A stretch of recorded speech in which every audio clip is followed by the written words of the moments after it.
Welcome to my channel.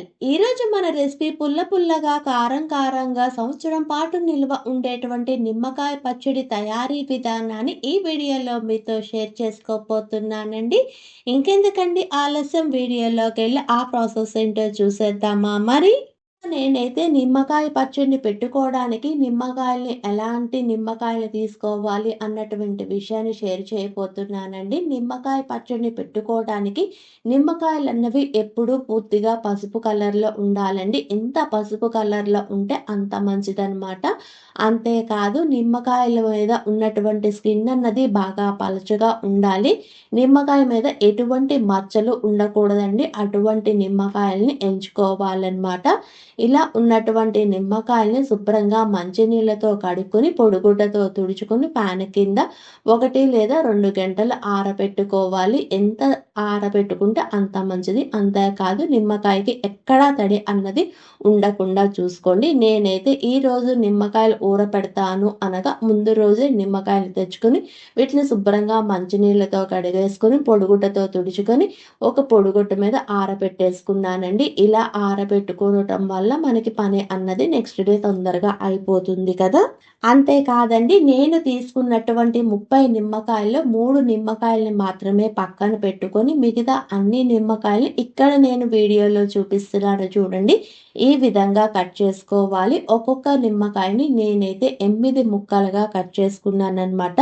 ఇలా కొన్ని నిమ్మకాయలు కట్ చేసుకున్న తర్వాత ఒక ప్లాస్టిక్ డబ్బాలోకి వేసుకొని దీనిలోకి ఒక లేయర్ ఉప్పు, పావు టీ స్పూన్ పసుపును వేసుకుంటున్నాను. మనం తీసుకున్నటువంటి 30 నిమ్మకాయల్ని ఊరపెట్టుకోవటానికి నాకైతే మాత్రం పావు కేజీ ఉప్పు, 1 టీ స్పూన్ పసుపును వేసుకున్నానండి. నిమ్మకాయ ముక్కల్ని ఊరపెట్టుకునేటప్పుడు నిమ్మకాయ ముక్కల్ని కట్ చేసుకుంటాం కదండి. అలా కట్ చేసుకునేటప్పుడు వాటిలో సీడ్స్ వస్తాయి కదా. ఆ సీడ్స్‌ని ఈ ఊరపెట్టే నిమ్మకాయ ముక్కల్లో వేసుకోకండి. వేసుకుంటే పచ్చడి చేదొస్తుందనమాట. ఇలా కట్ చేసుకున్నటువంటి నిమ్మకాయ ముక్కలు ఒక లేయరు ఉప్పు, పసుపు వేసుకున్న తర్వాత మనం ముందుగా పక్కన పెట్టుకున్నటువంటి 3 నిమ్మకాయల్ని సగానికి కట్ చేసుకొని వాటిని రసం ఈ ఊరబెట్టుకునే నిమ్మకాయల్లోకి పిండుకోవాలండి. ఇలా పిండుకున్న తర్వాత అన్నీ బాగా కలిసేటట్టు కలుపుకొని మూత పెట్టుకొని 3 రోజులు పక్కన పెట్టుకోవాలి. మూడో రోజున చూపిస్తున్నాను చూడండి. ఇలా ఉంటుందనమాట. వీటిని ఒక్కసారి బాగా కలుపుకొని మూత పెట్టుకొని పక్కన పెట్టుకుంటున్నాను. ఇలా మధ్య మధ్యలో కలుపుకుంటూ 15 రోజులు పక్కన పెట్టుకున్నాను.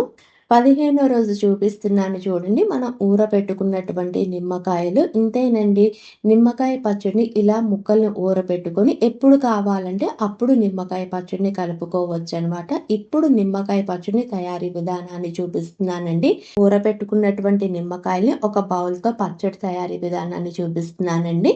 ముందుగా పొయ్య వెలిగించి పాన్ పెట్టుకొని దీనిలోకి 3 టేబుల్ స్పూన్ ఆయిల్‌ను వేసుకోవాలండి. ఆయిల్ అన్నది లో టు మీడియం ఫ్లేమ్‌లోనే పెట్టుకొని బాగా వేడి చేసుకోవాలి. ఆయిల్ బాగా వేడెక్కిన తర్వాత పొయ్యన్నది ఆఫ్ చేసి దీనిలోకి 1 టీ స్పూన్ ఆవాలు, సగానికి తుంచుకున్నటువంటి 5 ఎండుమిరపకాయలు, పావు టీ స్పూన్ ఇంగువను వేసుకొని అంతా బాగా కలిసేటట్టు కలుపుకొని ఈ ఆయిల్‌ని బాగా చల్లారనివ్వాలండి. ఇలా పూర్తిగా చల్లారింది ఒక బౌల్‌లోకి ట్రాన్స్‌ఫర్ చేసుకొని తర్వాత దీనిలోకి ఒక కప్పు మనం ఊరపెట్టుకున్నటువంటి నిమ్మకాయ ముక్కలు, 4 టేబుల్ స్పూన్ కారము, ఆవాలు, మెంతులు వేయించుకుని దాన్ని పౌడర్ చేసుకున్నది హాఫ్ టీ స్పూన్ వేసుకుంటున్నానండి. ఇలా వేసుకున్న అన్ని ఇంగ్రీడియంట్స్‌ని బాగా కలుపుకోవాలి. అంతేకాదండి, నిమ్మకాయ పచ్చడిలోకి మామూలుగా అయితే మాత్రం మెంతులు మాత్రమే వేసుకుంటారు. ఆవపిండి మాత్రం వేసుకోరు. కానీ ఇలా ఒక్కసారి ఆవపిండిని కూడా వేసుకొని ట్రై చేసి చూడండి ఫ్రెండ్స్. టేస్ట్ అయితే చాలా బావుంటుందనమాట. అంతేనండి, ఎంతో టేస్టీగా ఉండేటువంటి నిమ్మకాయ పచ్చడి రెడీ. ఒక్కసారి ఈ రెసిపీని ట్రై చేసి ఎలా వచ్చిందో ఆ ఫీడ్‌బ్యాక్‌ని కామెంట్ రూపంలో తెలియచేయండి. మీకు కానీ ఈ వీడియో నచ్చితే please like, share and subscribe. Thanks for watching.